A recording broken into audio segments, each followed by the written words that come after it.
Hello friend, आप सभी का स्वागत है विदित स्टडी पॉइंट यूट्यूब चैनल में। यूपी वेट की जो काउंसलिंग है शुरू हो गई है और यूपी वेट की काउंसलिंग के लिए शेड्यूल आ चुका है, गाइडलाइंस आ चुकी है और कैसे आपको काउंसलिंग करना है, रजिस्ट्रेशन करना है, उसको इस वीडियो में देखने वाले हैं। सबसे ज़्यादा इंपॉर्टेंट है कि जो काउंसलिंग की गाइडलाइंस है उसको बिल्कुल स्टेप बाय स्टेप समझने वाले हैं, क्योंकि अगर काउंसलिंग की जो गाइडलाइंस है अगर उसको अच्छे समझेंगे नहीं तो आपकी जो फ़ीस होती है, फ़ीस कहीं न कहीं जा कर के आपकी फंस जाती है। या तो ये प्रॉब्लम हो जाती है कि बहुत सारे ऐसे छात्र होते हैं, ऐसा कॉलेज चूज कर देते हैं जहाँ पर उनको एडमिशन नहीं कराना होता है, बाद में उनका एडमिशन भी नहीं हो पाता है। तो इन सब प्रॉब्लम को जो काउंसलिंग की गाइडलाइंस है उसके अंतर्गत समझने वाले हैं। तो जो भी छात्र यहाँ पर शेड्यूल और गाइडलाइंस यहाँ पे डाउनलोड करना चाहते हैं, अभिजीत स्टडी पॉइंट का टेलीग्राम चैनल है, वहाँ से डाउनलोड कर सकते हैं, या तो जो ऑफिशियल वेबसाइट है वहाँ से डाउनलोड कर सकते हैं। सबसे पहले जो शेड्यूल है, शेड्यूल यहाँ पर देख सकते हैं, बिल्कुल ऑफिशियल शेड्यूल है। और यहाँ पर देखेंगे जो काउंसलिंग है ये 1 जुलाई से आपकी स्टार्ट हो रही है और काउंसलिंग में देखेंगे आपका 4 राउंड हो रहा है। सबसे पहले राउंड फर्स्ट है, राउंड फर्स्ट में मेन काउंसलिंग है। मेन काउंसलिंग में 1 से लेकर के जो 4 लाख स्टेट रैंक तक के बच्चे हैं, मतलब सभी के सभी बच्चे यहाँ पे मेन काउंसलिंग में करा सकते हैं, राउंड फर्स्ट में करा सकते हैं। और लेकिन जो राउंड फर्स्ट रहेगा उसको 2 पार्ट में बांट दिया गया है, फेज फर्स्ट कर दिया गया और फेज सेकंड कर दिया गया। फेज फर्स्ट में एक स्टेट रैंक से लेकर के 1,50,000 स्टेट रैंक तक के बच्चे हैं, और जो फेज सेकंड है उसमें यहाँ पर 1,50,000 एक से लेकर के यहाँ पे जो बिल्कुल लास्ट स्टेट रैंक है 4 लाख तक यहाँ पर देखेंगे लास्ट स्टेट रैंक है, लगभग 4,01,07 बच्चे हैं। तो वे सब के सब बच्चे इसमें आएंगे फेज सेकंड में। बाकी यहाँ पे राउंड सेकंड में जो भी बच्चे यहाँ पे मेन जो काउंसलिंग है अगर इसको नहीं कराते हैं या कोई बच्चा ऐसा है जो छूट जाता है, वह पूल काउंसलिंग करा सकता है। इसके बाद जब पूरी काउंसलिंग ख़त्म हो जाएगी तब आपका डायरेक्ट एडमिशन स्टार्ट होगा। तो यह पॉइंट आप लोग याद रखेंगे। यहाँ पे पूरा का पूरा प्रोसेस समझने वाले हैं। तो सबसे पहले यहाँ पर देखिए जो फेज फर्स्ट हो रहा है इसके लिए यहाँ पर समझ लीजिए कि सबसे पहले आप लोग कमेंट कर दीजिएगा कि आप लोग फेज फर्स्ट में आ रहे हैं या फेज सेकंड में आ रहे हैं, या आप लोग कमेंट कर दीजिएगा। बाकी सबसे पहले फेज फर्स्ट का समझते हैं। फेज फर्स्ट में जो रजिस्ट्रेशन होगा काउंसलिंग के लिए, जो रजिस्ट्रेशन होगा 1 जुलाई से स्टार्ट हो रहा है, और जो आपका रजिस्ट्रेशन है रजिस्ट्रेशन 16 जुलाई तक कर सकते हैं। 1 जुलाई से लेकर के 16 जुलाई के बीच जब आपकी इच्छा हो, जब आपकी मर्जी हो, तब आप रजिस्ट्रेशन कर सकते हैं, कोई प्रॉब्लम नहीं होगी। और जो कॉलेज चूज करना है, जो कॉलेज यहाँ पे देखेंगे चॉइस फिलिंग लिखा गया है, मतलब कॉलेज जो चूज करेंगे वह 3 जुलाई से लेकर के आप लोग यहाँ पे 17 जुलाई तक आप कर सकते हैं। यहाँ पे लिखा गया है 17 जुलाई तक। तो 3 जुलाई से लेकर के 17 जुलाई के बीच जब आपकी इच्छा है तब आप यहाँ पे कॉलेज चूज कर सकते हैं। 18 जुलाई को कॉलेज मिल जाएगा, 18 जुलाई को कॉलेज मिल जाएगा। उसके बाद यहाँ पे सिर्फ 5 दिन का समय मिलेगा। इस 5 दिन में अपनी पूरी फीस आपको जमा करनी होगी और आपका एडमिशन कंप्लीट हो जाएगा। और इसमें जो रजिस्ट्रेशन रहता है, रजिस्ट्रेशन को सिंपल वे में समझ लेते हैं। सिर्फ बैंक पासबुक लगेगा, 5,850 रुपया लगेगा, 850 काउंसलिंग चार्ज है, 5,000 एडवांस लगेगा। और जो यह 5,000 रहेगा यह आपके कॉलेज की फ़ीस से माइनस हो जाएगा, यह आपके कॉलेज में पैसा चला जाता है जब आपको कॉलेज मिल जाता है। अब इसके बाद यहाँ पर देखेंगे अगर आपको गवर्नमेंट कॉलेज मिला है, अगर आपके गवर्नमेंट कॉलेज की फ़ीस 5,000 रहेगी तो 1 भी रुपया नहीं लगेगा। 5,000 से कम अगर किसी गवर्नमेंट कॉलेज की फ़ीस है तो कुछ पैसा आपके अकाउंट में आ जाएगा, और 5,000 से ज़्यादा है तो वह बाकी की फ़ीस आपको पेड करना होगा। और अगर आप प्राइवेट कॉलेज के लिए काउंसलिंग कराए थे तो 5,000 आप स्टार्टिंग में जमा कर दिए हैं, 46,250 रुपया ऑनलाइन जमा करना होगा, और यह जो ऑनलाइन जमा करना होगा इसी 5 दिन के अंदर करना होगा। अगर इसमें नहीं करा पाएंगे तो फिर प्रॉब्लम आ जाती है, फिर एडमिशन नहीं हो पाता है, यह पॉइंट याद रखेंगे। 5,000 आप पहले दे दिए हैं, 46,250 और दे देंगे तो यहाँ पे टोटल 51,250 रुपया हो जाएगी प्राइवेट कॉलेज की फ़ीस अगर काउंसलिंग से एडमिशन लेते हैं। बिल्कुल इसी तरीके से फेज सेकंड होगा जिनकी रैंक 1,50,000 एक से लेकर के 4 लाख तक के समथिंग है, और उनका यहाँ पे डेट आप लोग देखना होगा, तो यहाँ से आप लोग डेट देख करके समझ सकते हैं। इसके बाद डायरेक्ट एडमिशन है। यहाँ पे पुल काउंसलिंग में अगर कोई भी बच्चा राउंड फर्स्ट में छूट जाएगा या काउंसलिंग नहीं कराएगा तो वह पुल काउंसलिंग करा सकता है। पुल काउंसलिंग का प्रोसेस रहता है कि जो पूरी फीस रहती है एक बार में आपको देना होता है, पूरी की पूरी फीस 51,250 रुपया भी देंगे, और जो 850 रुपया है काउंसलिंग फीस, पूरी फीस पहले ही जमा कर देना होगा एडवांस में पुल काउंसलिंग में। बाकी जो डायरेक्ट एडमिशन होता है उसमें देखेंगे यहाँ पे वह आपका 18 अगस्त से स्टार्ट होगा और यहाँ पे लास्ट डेट 31 अगस्त रहेगी। इसी के बीच डायरेक्ट एडमिशन आपको कराना है। चलिए यहाँ पे समझते हैं काउंसलिंग की गाइडलाइंस को। तो काउंसलिंग की गाइडलाइंस आप लोग यहाँ पर देख सकते हैं। यहाँ पे बताया गया है कि जो काउंसलिंग होगी वो आपकी 4 राउंड में होगी। 4 राउंड का मतलब है कि पहला यहाँ पे राउंड जो मेन काउंसलिंग है, इसमें यहाँ पे फेज फर्स्ट भी रहेगा, फेज सेकंड भी रहेगा। फेज फर्स्ट में 1 से लेकर के 1,50,000 स्टेट रैंक तक के बच्चे, और फेज सेकंड में 1,50,000 1 से लेकर के यहाँ पे बिल्कुल लास्ट स्टेट रैंक तक के सभी बच्चे आएंगे। अगर कोई भी बच्चा फेज फर्स्ट में छूट जाता है तो वह भी यहाँ पे काउंसलिंग करा सकता है। और अगर कोई भी बच्चा ऐसा होता है कि जिसको यहाँ पे फेज फर्स्ट में काउंसलिंग कराया लेकिन कोई कॉलेज नहीं मिला, तो वह फेज सेकंड में भी यहाँ पे अपना डायरेक्ट कॉलेज चूज कर सकता है। उसका रजिस्ट्रेशन पहले ही हुआ रहता है, वह डायरेक्ट कॉलेज को चूज कर सकता है। तो यह इसमें लिखा गया है। यहाँ पर देखेंगे लिखा गया है, यहाँ पर देख सकते हैं लिखा गया है, अगर कोई भी बच्चा है फेज फर्स्ट में अगर उसको कॉलेज नहीं मिलता है तो फेज सेकंड में अगर वो चाहे तो सीधा कॉलेज चूज कर सकता है। तो यह आपका लिखा गया है। द्वितीय जो राउंड है यह आपका पुल काउंसलिंग है। और पुल काउंसलिंग में यहाँ पे लिखा गया है कि जो यहाँ पे लिखा गया है कि जो प्रथम राउंड है और जो द्वितीय राउंड है, जिसमें यहाँ पे जो फेज फर्स्ट है और यहाँ पर फेज सेकंड है, अगर उसमें किसी को कोई कॉलेज नहीं मिला है तो वे सब छात्र यहाँ पे पुल काउंसलिंग करा सकते हैं। और इसके बाद यहाँ पे डायरेक्ट एडमिशन है। उसके बाद चतुर्थ राउंड में माइनॉरिटी जो कॉलेज होते हैं वह एडमिशन देते हैं।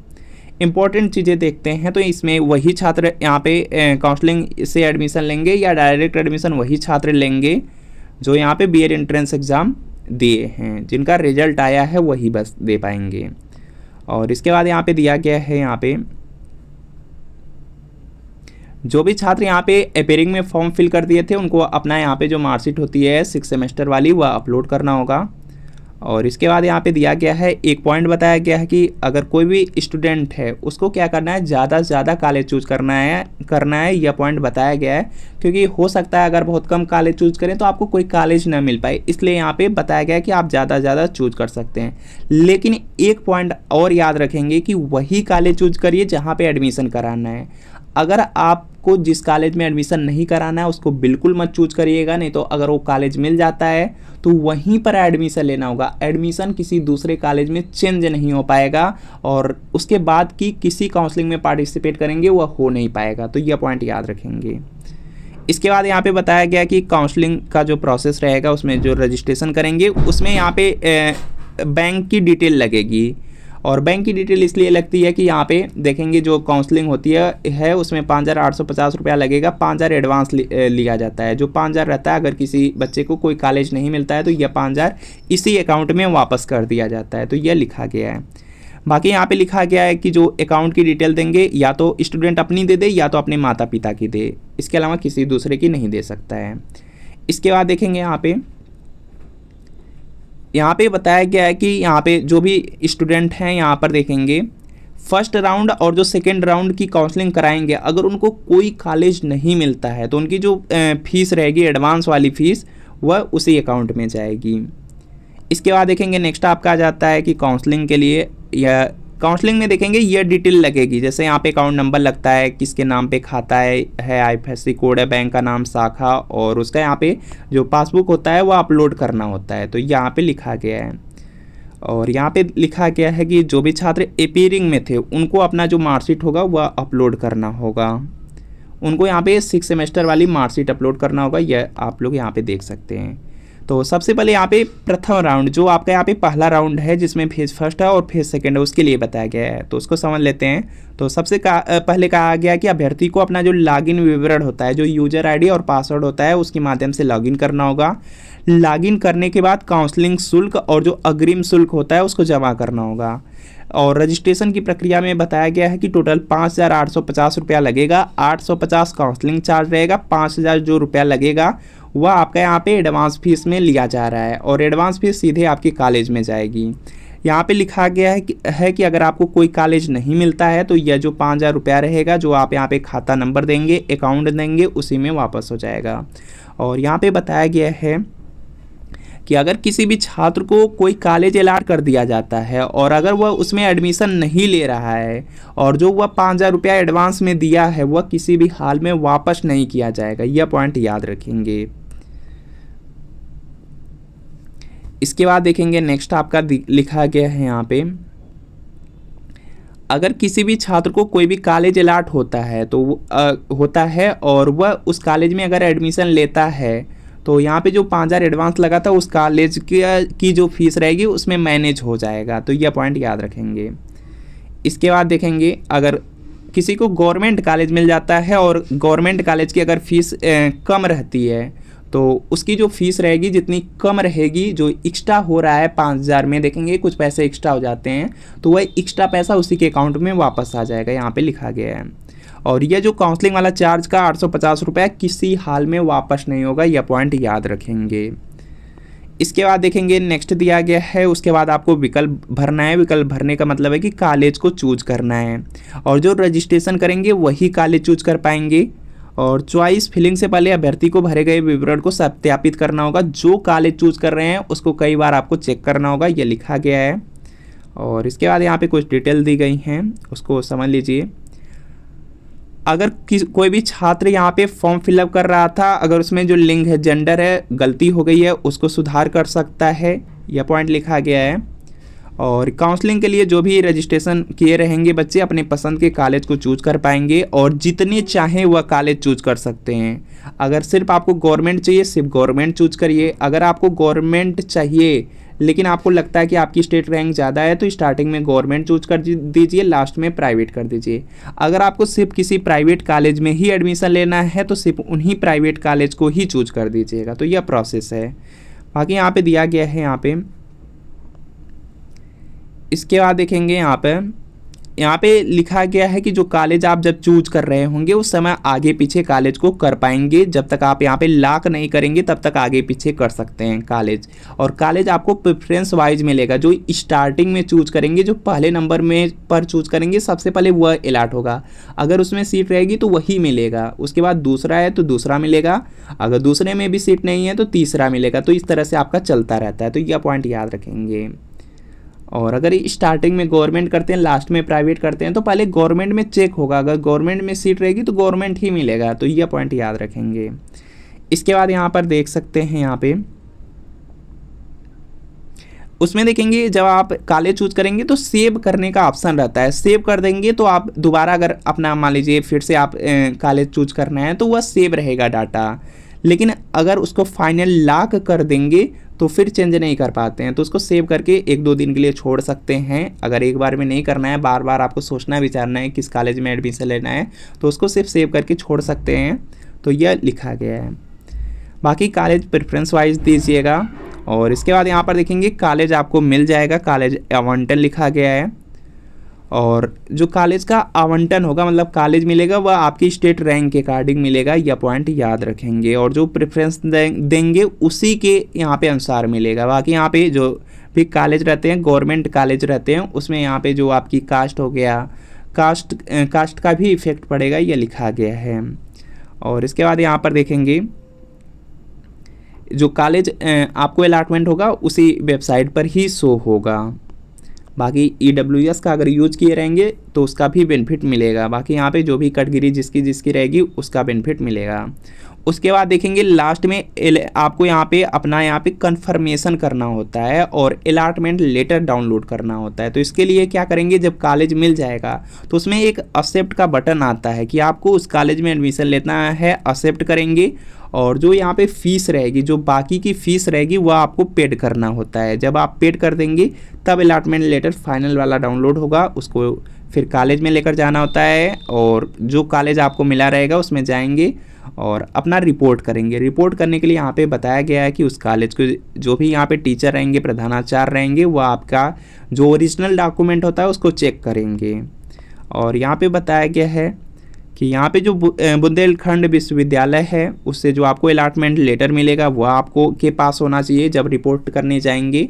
और जो बीएड का यहाँ पे आप लोग एप्लीकेशन फार्म भरे हैं वह आपके पास होना चाहिए, प्रवेश पत्र होना चाहिए और जो आपका रिजल्ट आया है यह सब आपके पास होना चाहिए। बाकी यहाँ पर देखेंगे जो 10वीं की मार्कशीट है वह लगेगी। और इसके बाद यहाँ पर देखेंगे 12वीं की मार्कशीट, ग्रेजुएशन की पूरी मार्कशीट लगेगी।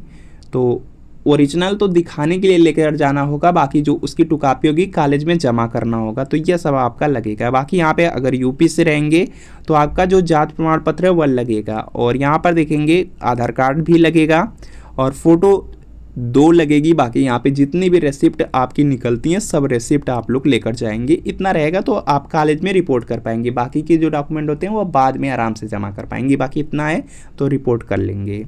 इसके बाद पुल काउंसलिंग होगी, और पुल काउंसलिंग के लिए बताया गया है कि सबसे पहले रजिस्ट्रेशन करना होगा। जो बच्चे छूट जाएंगे वह रजिस्ट्रेशन करेंगे, और रजिस्ट्रेशन में बताया गया है यहाँ पर बताया गया है यहाँ पे कि जो पुल काउंसलिंग होगी